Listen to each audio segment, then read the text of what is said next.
Assalamualaikum warahmatullahi wabarakatuh. Perkenalkan, nama saya Heronia Widya Mofu, Stambuk A221201161, Program Studi Pendidikan Biologi, Fakultas Keguruan dan Ilmu Pendidikan, Universitas Tadulako. Nah, baik, langsung saja. Di sini saya akan menjelaskan sistem koordinasi hormon pada hewan. Untuk itu kita ketahui sebagai berikut. Baik, langsung saja kita masuk mengenai pembahasan pertama kita, yaitu hormon. Hormon adalah zat kimia yang dihasilkan oleh kelenjar endokrin atau kelenjar buntu, karena kelenjar endokrin tidak memiliki saluran tersendiri atau saluran khusus.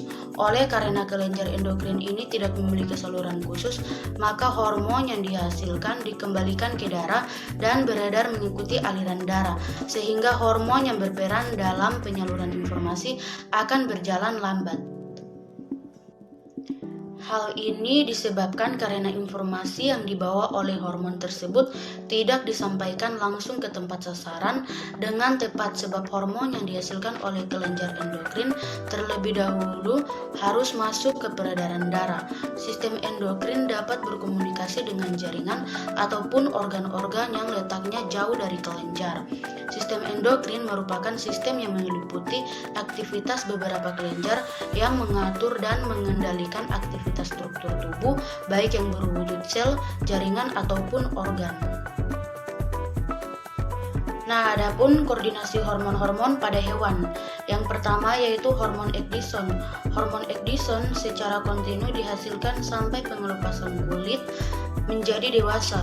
Ecdysone berperan merangsang sintesa RNA dan protein yang diperlukan pada proses pembentukan kepingan-kepingan imaginal. Yang kedua, hormon juvenil. Hormon juvenil berfungsi untuk mempertahankan fase pada siklus metamorfosis. Hormon ini bekerja berlawanan dengan hormon Ecdysone yang menstimulasi pergantian fase pada metamorfosis.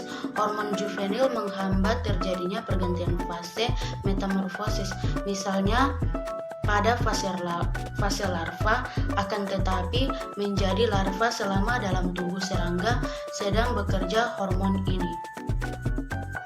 Kemudian yang ketiga yaitu hormon growth. Bila kelebihan hormon ini akan mengakibatkan pertumbuhan raksasa atau luar biasa yang disebut dengan gigantisme. Yang keempat yaitu hormon tiroksin. Hormon tiroksin adalah salah satu jenis hormon yang terdapat pada hewan yang dihasilkan oleh kelenjar tiroid dan berfungsi untuk mempengaruhi pertumbuhan dan perkembangan fisiologi hewan seperti sistem pernapasan pada hewan.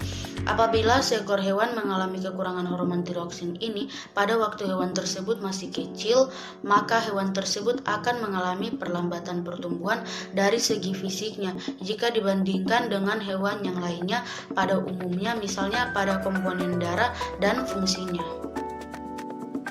Yang kelima, hormon androgen, yaitu hormon yang dapat memperlihatkan ciri-ciri sekunder untuk jantan.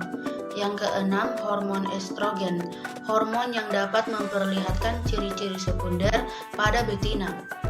Yang ketujuh, hormon neuropeptida, semacam hormon pada hewan tingkat rendah yang berfungsi untuk merangsang pertumbuhan dan regenerasi. Demikianlah sekian pemaparan materi dari saya. Untuk itu saya ucapkan terima kasih. Assalamualaikum warahmatullahi wabarakatuh.